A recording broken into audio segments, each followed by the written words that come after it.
Have you ever noticed how life has a peculiar way of showing you that what you thought was a choice wasn't really a choice at all? You agonize over a decision for weeks. You make lists. You weigh pros and cons. You finally choose.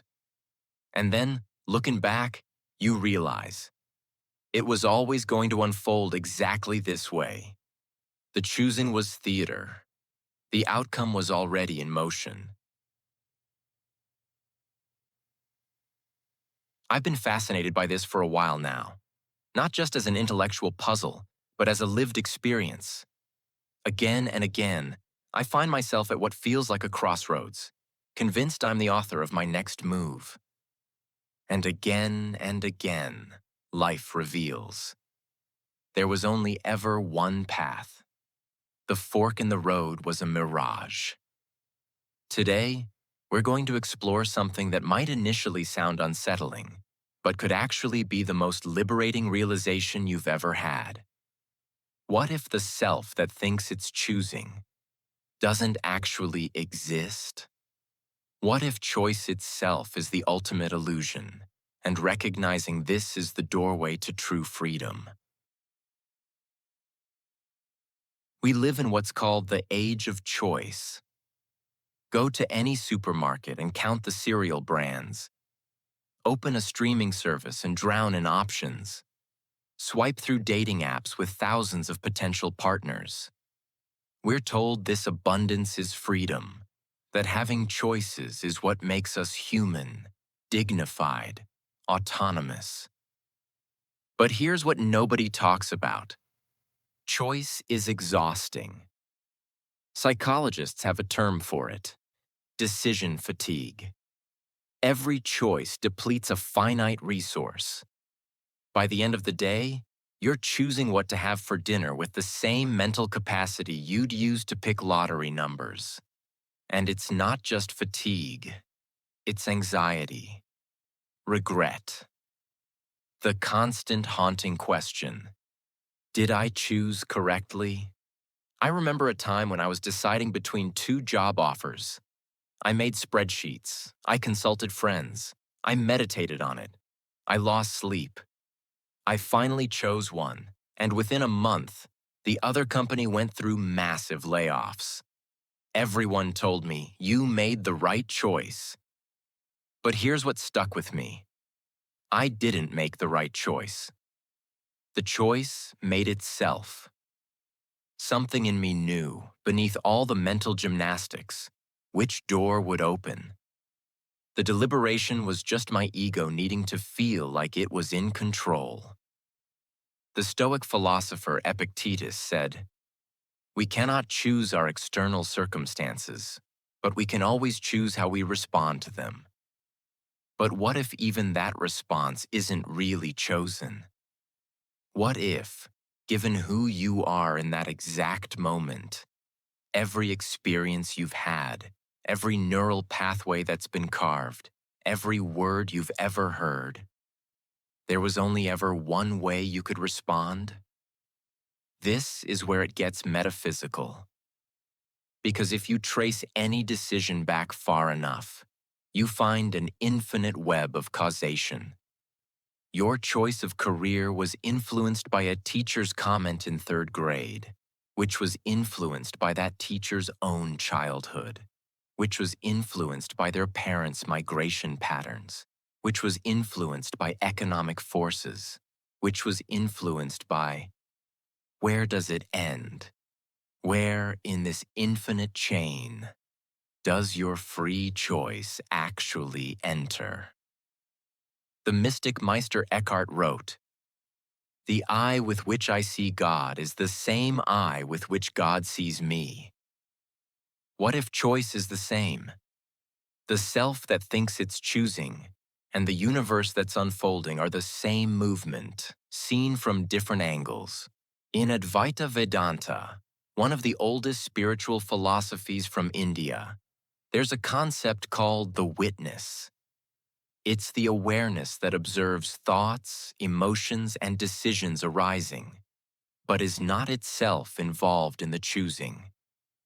The great sage Ramana Maharshi used to challenge his students with a simple question. Who is the one who thinks they're choosing? Try it right now. Sit with that question. Who is choosing? You might say, I am. But who is this I? Is it your thoughts? But you can observe your thoughts, so you must be something other than them. Is it your body? But your body was chosen for you. Your genetics, your birth, even your next heartbeat happens without your consent.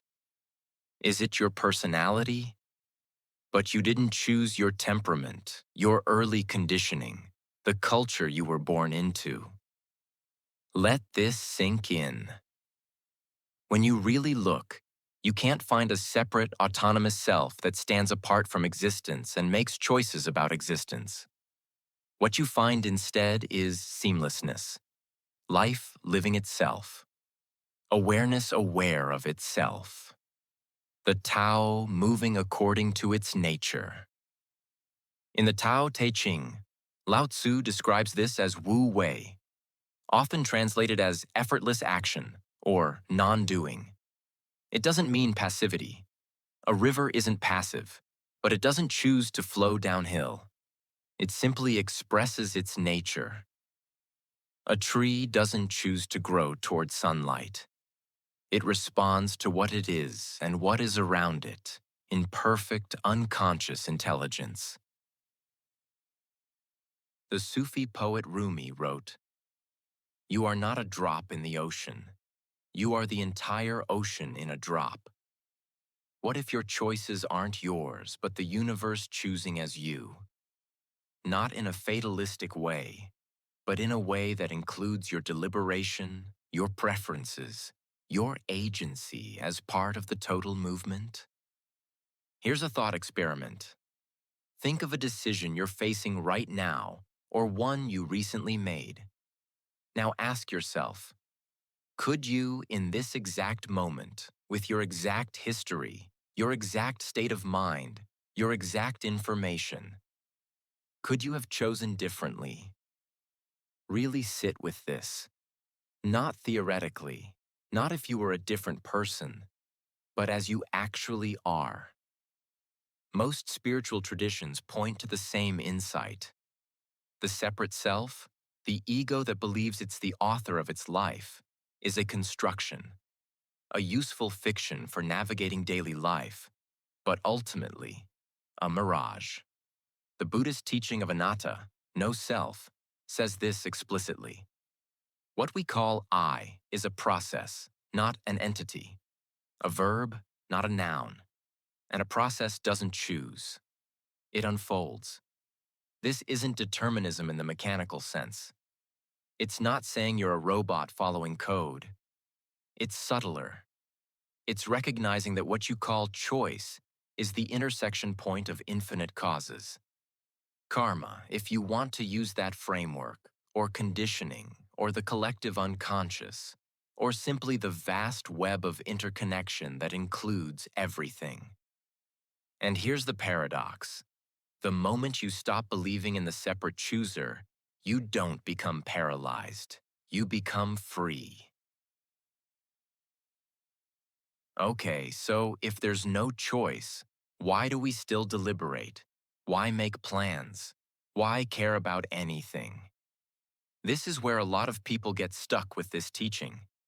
They think choicelessness means nihilism or fatalism.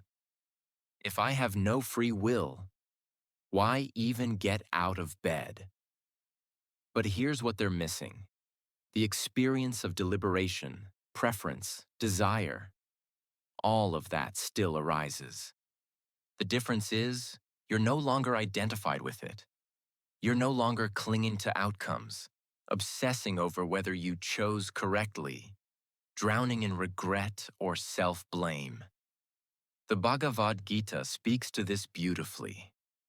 Krishna tells Arjuna, "You have a right to perform your prescribed duty, but you are not entitled to the fruits of action. Never consider yourself the cause of the results of your activities, and never be attached to not doing your duty." Act, but don't mistake yourself for the actor. Since I started living with this understanding, or at least experimenting with it, something has shifted. Decisions still get made. I still show up, still deliberate, still feel preferences. But there's less anxiety, less second guessing, because I'm not carrying the weight of authorship anymore. When things go well, I don't puff up with pride. I wasn't the sole cause. When things go poorly, I don't collapse in self-blame. I wasn't the sole cause of that either. There's a strange relief in it, a lightness. The Zen tradition has a saying: before enlightenment, chop wood, carry water. After enlightenment, chop wood, carry water. The actions continue. Life continues. What changes is the one who thinks they're doing it. You still show up. You still care. You might care even more deeply, actually, because you're no longer protecting the fragile fiction of the ego self. You're participating in life's unfolding with curiosity rather than grasping, with presence rather than control. Alan Watts put it this way: muddy water is best cleared by leaving it alone. Stop trying to force choices. Stop trying to be the author. Let the clarity arise on its own. So where does this leave us? Maybe the real illusion isn't just that we have choices, but that there's a separate we who could have them in the first place. Maybe what we've been calling choice is actually recognition. The moment when what was always true becomes conscious. I'm not saying to abandon responsibility or to stop showing up for your life. I'm inviting you to consider: what if you could live fully, passionately engaged with every moment, without the exhausting story that you, as a separate self, are authoring it all? What if surrender isn't giving up but waking up? But I'd add, it's also the unlearning of the chooser and the acceptance of what is. So here's what I want to leave you with. Not as an answer, but as a question to sit with. If you discovered tomorrow that you had never actually made a single choice in your entire life, that everything unfolded exactly as it had to, would that feel like a prison? Or like the deepest freedom you've ever known? Sit with that. Don't rush to answer. Let it work on you. And if this resonated, I'd love to hear your thoughts in the comments. Have you experienced moments where you realized a choice was an illusion? How does this perspective land for you? Thanks for going on this journey with me. Until next time.